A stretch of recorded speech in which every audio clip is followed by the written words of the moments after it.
I made a matcha latte, which I thought would be a nice thing to drink while I do this video, but the ice cubes are going to annoy the hell out of you. So, I'm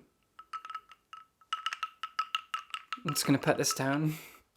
You're welcome. So, I recently posted a pretty inflammatory video about how, in my opinion, dystopian fiction is pointless. I mentioned all of the big names in dystopian fiction, like George Orwell's 1984, Margaret Atwood's The Handmaid's Tale, Ray Bradbury's Fahrenheit 451, Octavia Butler's Parable of the Sower, and Aldous Huxley's Brave New World. Those five are kind of the big ones that everyone thinks of when we talk about dystopian fiction. They're the award winners, they're the ones that get adapted, they're the ones that get taught in schools, etc, etc. And I also lumped post-apocalyptic fiction in there as well and talked about how those two genres are kind of two sides of the same coin. And the video got a lot of backlash, which, I'm gonna be honest, I expected and I literally asked for, because I wanted my mind to be changed. I didn't like my opinion, and I wouldn't actually call it an opinion. It was not an academic video, it wasn't an opinion piece, it was a gut reaction. It was an emotional video. A video inspired by and propelled by my emotions. And I got exactly what I asked for. A whole host of really good comments that I'm grateful for. Obviously, this is YouTube, so I got a lot of really horrible comments. And something that frustrates me about those, even though I expect them, is the fact that I said inflammatory things about books, about fiction, about literature, things that are not alive in spite of how we feel about them. And in response, people attack me personally, someone who is very much alive. That is something that really frustrates me as an empathetic person who exists on the internet. I mean, not literally, I'm literally flesh and blood. But I post things online, and if I give an opinion about something that is important to someone, they come from me personally, and those two things are different. That annoys me, and I think it speaks to a lack of empathy, but those comments are not what this video is about. I am instead grateful to the people who provided me with something really thought-provoking, something that helped me change my mind, and, well, it turns out I was wrong, and I'm glad I was wrong. Or at least I have been enlightened. I'm not sure I can say that I was wrong because the video was about a gut emotional reaction that I've been having. See, this is how it went. I've been of the opinion that dystopian fiction feels increasingly pointless because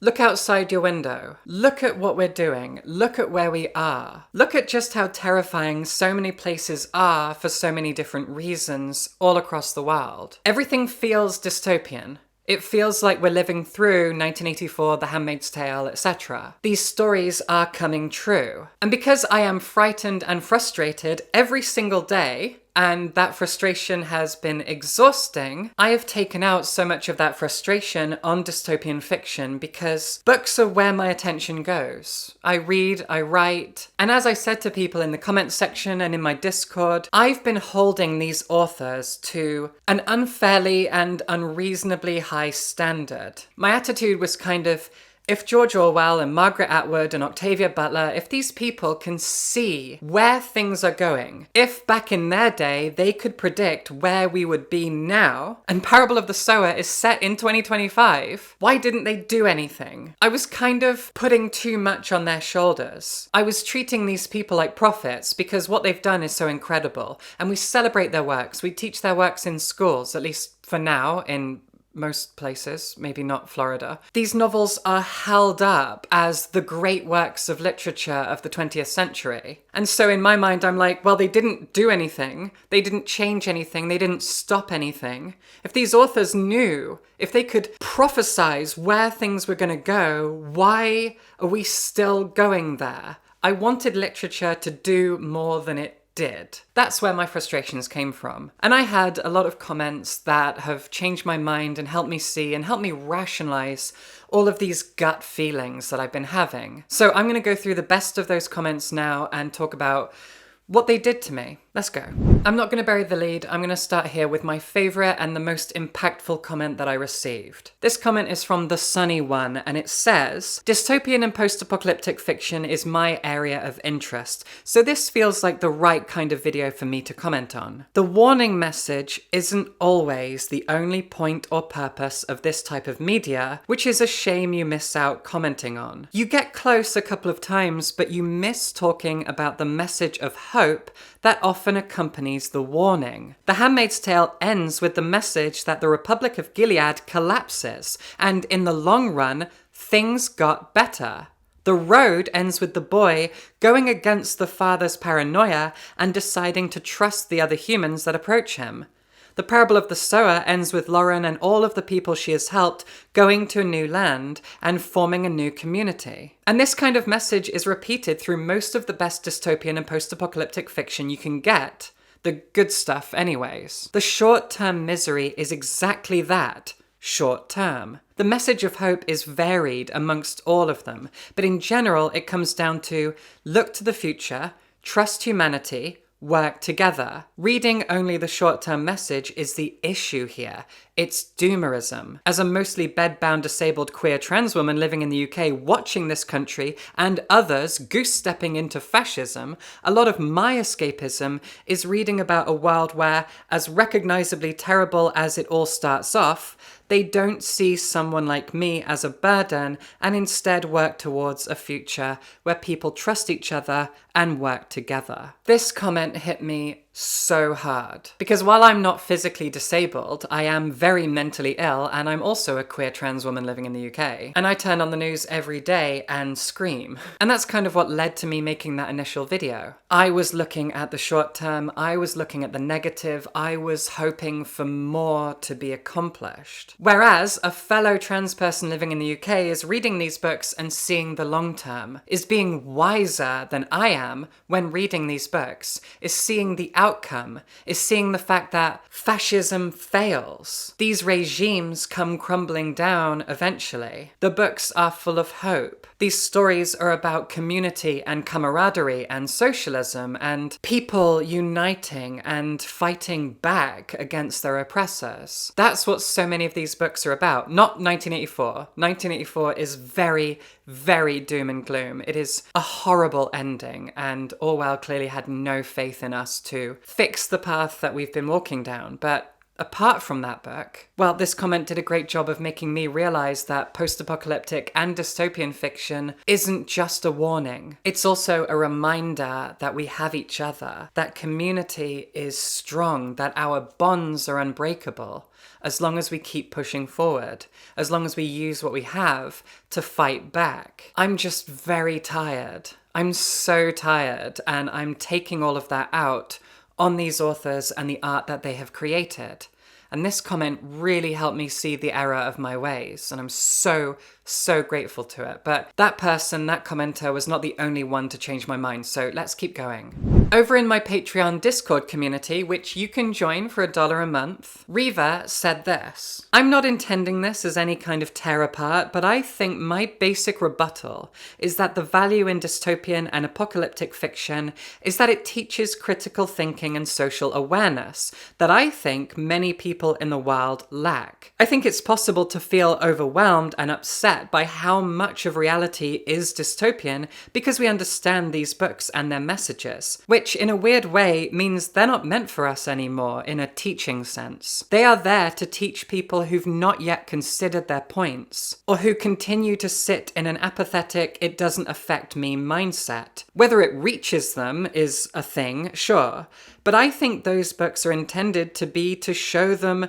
this is what you should be mad about and potentially how you could affect it in a way." This is another comment that I'm really grateful for because when I read it, I realized I've made this mistake before. Last year, I did a review of the non-fiction book Who's Afraid of Gender by philosopher Judith Butler. And that book annoyed me because I couldn't figure out who it was for, and that's what I titled the video. Who's Afraid of Gender is an exploration of gender representation and the demonization of queer and trans people, etc., etc. It's a good book. But I was frustrated because I couldn't figure out who benefited from it. Because queer and trans people and our allies already know everything that's in the book. And it's not the kind of book that's ever going to be touched by the people who demonize us. The far-right thugs who make us out to be the villains. They're not going to read that book. They're not going to read any book. So I couldn't figure out who it was for, and I was inundated in the comments by a kind of invisible majority of people who exist in an enormous middle ground between queer people and those who vilify queer people. The majority exist in this nebulous grey region in the middle, and there were so many people who were from that region leaving comments saying, "This book is for me. I don't know anything about the trans experience. I don't hate trans people. I'm ignorant. I want to know more. This book is for me." I'm telling you, I had dozens upon dozens upon dozens of comments from those people. I hadn't thought about that. I was seeing the world in black and white. There's the queers who are in danger, and the people who endanger us. Who else is there? Well, it turns out that queers make up a small percentage, and the people who hate us make up a small percentage. Everyone else exists in the middle, somewhere in the middle. Liberals, if you will. And this is the same thing again. Reva's making the point that, yeah, okay, Willow, well done. You understand what these dystopian books are, what they're doing. You've read them, you've learned the lesson. What about other people? What about kids who study these books at school? What about people who are pretty apathetic towards politics? Cishet white people who just don't have to think about this stuff. People who are more privileged, who aren't yet in any kind of danger, under any kind of threat. They read these books, they wake up, maybe they get wokeified by these books, they recognize the warning signs, and they maybe take action, they do something.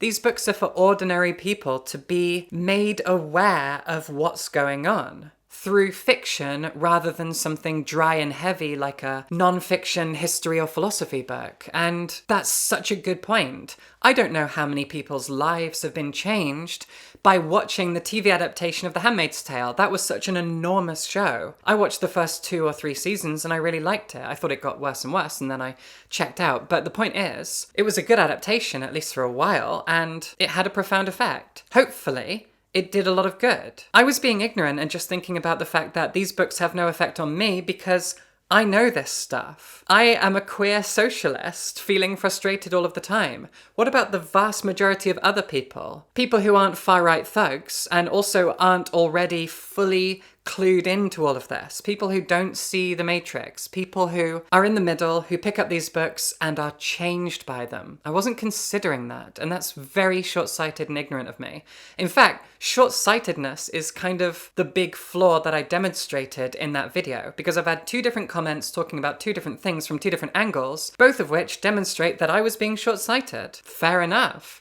I'm grateful, thank you. Adding on to what Reva said, Jason said this. I also think there's probably a lot of value in especially younger people reading this sort of thing. They're probably less likely to engage or care because kids don't like being told to do that. But if everyone in America would read and engage with The Handmaid's Tale as a child, would it change how they vote on women's issues in 20 years' time? Like, I'm sure it's not a coincidence that this sort of book gets banned in schools by extreme right-wing politicians who are trying to control their people. It's such an obvious point. Thank you, Jason. I used to be a high school teacher. I read these books when I was late teens, early 20s. It's such an obvious point. I've just become so jaded and so angry that I couldn't see the wood for the trees. And again, I'm very grateful. Zip Xanadu said this. If dystopian fiction has a use, surely it would be less about showing us how to avoid catastrophe and more about showing us how characters live through it. This is similar to that first comment that changed me so much. These dystopian novels are just that. They're novels, they're stories. They have a beginning and an end. They show us a journey through a dystopia, through a fascist hellscape. They show us the extent of the damage done by capitalism and conservative ideologies. They show us people living through them in the most extreme ways possible, and they show us how those characters live their lives and overcome it. Again, looking back at The Handmaid's Tale and how it ends. Why was I not thinking about that? I'm a book critic. I know that book books as stories. I've noticed that. What was I thinking? Again,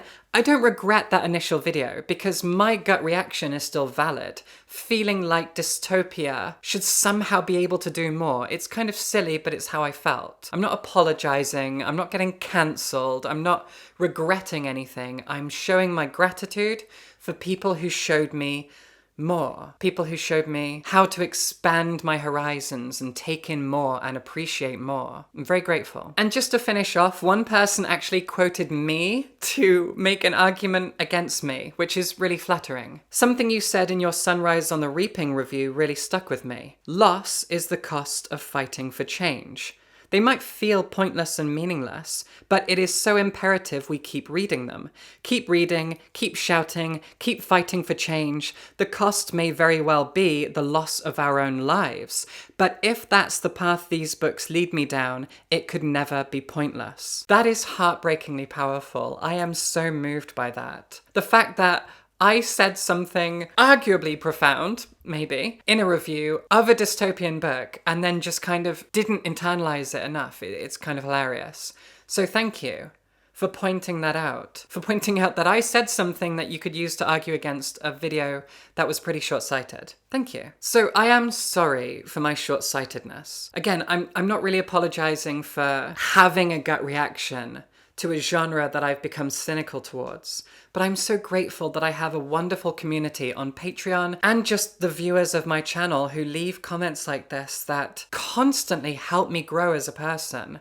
I love growing, I love changing, I hate stagnation. And I am very grateful that not only do I have books to help me grow and change, but I have commenters. Every day I make videos and people leave comments that help me change, help me see things about these books, see things about the world that I hadn't considered, or maybe I'd just forgotten them. I'd overlooked them. I hadn't sat with them for long enough. Whatever the case may be, I am very grateful. So I was wrong. The way I felt was valid because that video was very much about emotions. I wasn't thinking it through. But now I have thought it through, thanks to these comments, thanks to this conversation. I'm really grateful. Thank you so much. I now see a much greater value. I have been reminded of the power and the value of dystopian and post-apocalyptic fiction. And honestly, now I want to go read some. Now I want to be inspired by a dystopian novel I've never read before. There's a lot out there, so I need to go explore. In fact, recommend me some. Books I haven't mentioned, books I don't own, books I've never read. Let me know in the comments your favourite dystopian books and maybe I can continue to be changed. Maybe I can continue to grow and get smarter because I like getting smarter. And if you've enjoyed this, if you love my channel, if you want to get involved in a deeper daily discussion, then you can join my Patreon for as little as $1 a month, and with that money, you get access to an amazing Discord community where things like this happen. That I'm so grateful for. Just $1 a month from you makes a huge impact on my life, my job, my work, my everything. So thank you in advance for your support on Patreon. Thank you to all of my amazing patrons who continue to support me. They're amazing, wonderful, kind bookworms. I'm so grateful. Subscribe for books.